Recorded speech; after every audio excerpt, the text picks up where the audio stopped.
안녕하세요. 림쌤의 10분 역사에 오신 걸 환영합니다. 저는 여러분의 역사학습 가이드 림쌤입니다. 오늘은 한능검 기본 개념 강의 23번째 시간 개항기 문화로 돌아왔습니다. 우리는 지난 시간까지 급변하는 개항기 조선에 대해 공부했었는데요. 문호 개방 이후 문화는 또 어떤 모습으로 발전하는지 같이 한번 살펴볼게요. 먼저 개항 후 새로운 근대 시설들이 등장해요. 가장 먼저 방문국이 있는데요. 방문국은 인쇄 출판에 관한 사무를 관장하는 기구로 일종의 인쇄소입니다. 문자를 박는다 해서 방문국이고요. 이러한 방문국에서는 우리나라 최초의 신문인 한성순보가 발행됐습니다. 그리고 최초의 근대 무기공장인 기기창. 이 기기창은 청에 파견했던 영선사의 역량으로 만들어졌습니다. 또 화폐를 발행하는 전환국도 생겼는데요. 이 전환국을 통해 구한말 근대화폐인 백동화가 만들어졌습니다. 하지만 이 전환국은 메가타의 화폐 정리 사업 때 폐지됐었죠. 이 방문국과 기기창, 전환국은 세트로 좀 알아두세요. 왜냐면 이 세 가지 근대 시설이 같은 해에 만들어졌거든요. 이 밖에도 전신이나 전화, 우편시설 등 새로운 통신시설도 설치됐는데요. 특히 최초의 우체국인 우정총국이 좀 중요합니다. 제가 이번 시간엔 최초라는 단어를 굉장히 많이 사용할 텐데요. 이 최초가 들어가는 것들은 다 중요하다고 보시면 됩니다. 근데요, 이 우정총국 이름이 낯설지가 않죠? 어서 많이 들어봤는데, 그렇죠. 갑신정변. 맞아요. 바로 1884년에 일어난 갑신정변이 이 우정총국의 개국 축하연 자리를 기점으로 일어났었죠. 그리고 이듬해인 1885년 한성과 제물포를 잇는 전신이 국내 최초로 개통됐고요. 비슷한 시기 전기가 들어오며 한성 전기회사가 설립됐습니다. 또 경운궁을 시작으로 전화가 들어왔고 이는 점차 한성 시내의 민간으로까지 확대됐습니다. 또 이 시기 서양의학에 관한 관심이 높아지면서 최초의 근대식 병원으로 광해원이 설립됐습니다.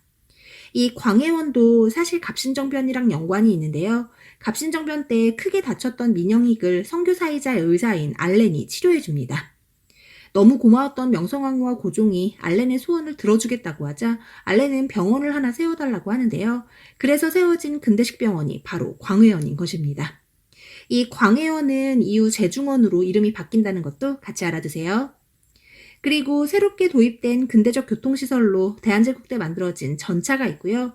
최초의 전차는 서대문과 청량리를 잇는 전차였습니다. 또 철도 역시 새로 부설되는데요. 이때 부설된 철도는 경인선과 경부선, 경의선입니다. 이러한 철도는 모두 일본의 주도로 이루어졌어요. 근데 이 철도에서 한 가지 조심하셔야 될 게 경인선은 1899년에 만들어졌지만 경부선과 경의선은 러일전쟁과 그 이후에 만들어졌다는 겁니다.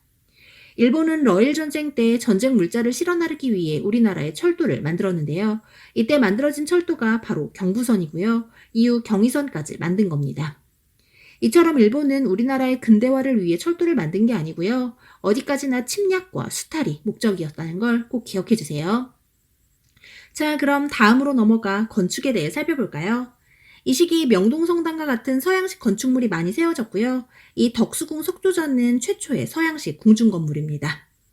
그리고 교육. 이 교육 분야에서는 역시나 학교들이 중요하겠죠? 그렇다면 우리나라 최초의 근대식 학교는 어딜까요? 바로 원산학사입니다. 이 원산학사는 최초의 근대식 사립학교예요. 사실 원산이 개항장이다 보니까 근대 문물이 가장 먼저 들어왔고 이에 근대 교육에 대한 관심이 높았기 때문에 원산에서 최초로 근대식 학교가 만들어진 겁니다. 이 밖에도 이 시기 우리나라에 들어온 개신교 선교사들에 의해 배재학당과 이화학당 등이 설립됐고요. 이 중 이화학당은 우리나라 최초의 여학교라는 것도 잘 기억해 두세요. 한편 정부에서도 근대식 관립학교인 유경공원을 만들었어요. 여러분, 이 유경공원 학교입니다. 공원이 아니에요. 영재를 육성하는 공립학교다 하여 유경공원이고요. 이러한 유경공원에서는 영어를 비롯한 각종 서양 학문을 가르쳤습니다. 특히 이때 초빙됐던 미국인 교사 헐버트는 우리나라의 국권 수호를 위해서도 많은 도움을 주었습니다.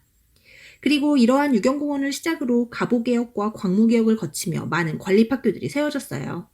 특히 2차 가보개혁 때 교육이 국조서 반포 이후 한성사범학교와 외국어학교가 설립됐다는 걸 잘 기억해 두세요. 이 밖에도 1900년대에 들어서는 애국개몽 운동단체인 신민회에서 만들었던 대성학교와 오산학교가 있고요.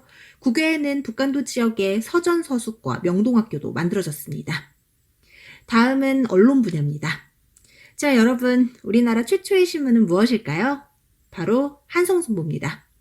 이 한성순보는 국가에서 발행한 최초의 신문으로 방문국에서 발행했으며 순한문으로 구성되어 있습니다. 그런데 이러한 한성순보가 갑신정변을 기점으로 발행이 중단돼요. 그래서 국한문 혼용체인 한성주보가 발행됐고요. 이러한 한성주보의 최초로 상업광고가 게재됐습니다.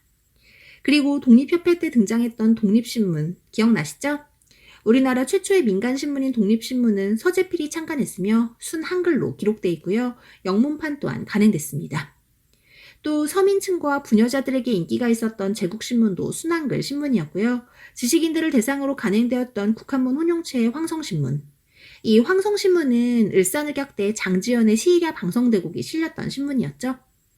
마지막으로 대한매일신보. 지난 시간 소개해드렸었는데요. 양기탁과 배델이 함께 창간한 대한매일신보는 일제에 대한 비판적인 기사를 많이 실은 대표적인 항일언론 단체였고요. 국제부상운동을 적극적으로 후원했다는 것도 중요하니까 반드시 기억해주세요. 또 이 시기 문학과 예술 분야에서도 많은 변화가 나타났는데요. 먼저 문학에서는 신소설이 유행합니다. 이러한 신소설의 대표적인 작품으로는 은세계와 금수회의록이 있고요. 해에게서 소년에게처럼 정영시의 틀을 벗어난 신체시도 발표됐습니다. 또 아무래도 어려운 시기다 보니 민족 영웅의 위인전과 외국의 흥망성쇠를 다룬 책들이 많이 등장했습니다. 그리고 서양식 극장이 세워져 다양한 연극이 공연됐는데요. 우리나라 최초의 서양식 극장은 원각사입니다. 이게 바로 원각사인데요. 이 원각사에서 신소설인 은세계가 연극으로 공연됐습니다. 그리고 이 시기 종교활동도 활발하게 이어지는데요. 먼저 동학이 천도교로 이름을 바꿨고요. 이 천도교에서 만세보라는 신문을 간행했습니다. 또 나철은 단군신앙을 중심으로 대종교를 창시했는데요. 이 대종교는 일제강점기 국외무장 독립운동으로 이어집니다. 또 유교에서는 박은식이 실천적 유교정신을 주장했고요. 불교에서는 한용운이 활동했습니다. 이렇게 종교까지 개항기 문화에 대해 같이 살펴봤는데요. 다음으로는 독도와 간도의 이야기를 좀 해볼까 해요. 이 독도와 간도는 우리가 반드시 알아야 하는 부분이고요. 그렇기 때문에 한능검에서도 자주 출제되고 있는 부분입니다. 그럼 독도 이야기부터 시작해볼까요? 독도는 분명 우리의 영토지만 일본은 지금도 독도의 영유권을 주장하고 있습니다. 하지만 독도는 삼국시대 이후부터 분명한 우리의 영토입니다. 세종실록 지리지나 동국여지 승남 등 역사적 기록에서도 독도는 울릉도와 함께 우리의 영토로 기록되어 있고요. 이러한 독도가 우리의 땅임을 열심히 알린 인물이 있어요. 바로 안용복인데요. 이 안용복은 숙종 때의 인물로 일본으로 넘어가 울릉도와 독도가 우리의 영토임을 확인받은 인물입니다. 그리고 대한제국 때 고종은 대한제국 칙령 제41호를 발표해 울릉도와 독도에 대한 영유권을 확실히 했는데요. 어이없게도 러일전쟁이 한창인 1905년 일본은 독도의 군사적 가치를 깨닫고는 돌연 독도를 주인 없는 땅이라 규정하고 시마네현고시 제40호를 발표해 독도를 시마네현에 일방적으로 편입시켰습니다. 그 이후 지금까지도 일본은 독도의 영유권을 주장하고 있는 상황인데요. 우리가 이러한 사실관계를 잘 파악하고 있어야 일본의 끊이지 않는 억지주장과 역사 왜곡에 맞서 우리의 영토 독도를 지켜낼 수 있겠죠? 그럼 다음으로 넘어가 잃어버린 땅 간도에 대해 살펴볼까요?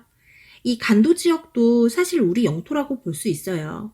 그게 왜 그러냐면요. 조선 후기 함경도 지역 사람들이 두만강을 넘어 북간도에 이주해 정착하는 경우가 많았어요. 그래서 숙종 때 조선과 청은 백두산 정계비를 세워 양국 간의 국경을 정했는데요. 이 백두산 정계비에 명시되어 있는 조선과 청의 경계는 서쪽은 압록강, 동쪽은 토문강으로 이를 토대로 보면 북간도는 정확히 우리 영토로 편입된 게 맞습니다. 하지만 청은 벼랑간, 토문강이 두만강이라고 우기며 북간도 지역의 영유권을 주장하고 나섰는데요. 이에 대한제국은 말도 안 된다는 입장을 보이며 간도를 함경도의 행정구역으로 편입시켜 간도 관리사로 이범윤을 파견했습니다. 그때가 1903년이었는데요. 2년 후 일제가 을사늑약을 통해 우리의 외교권을 박탈하고 난 뒤 상황이 달라졌습니다. 일제가 만주의 철도 부설권을 얻기 위해 대한제국의 동의 없이 청과 간도협약을 맺어 청에게 간도를 넘겨준 거예요.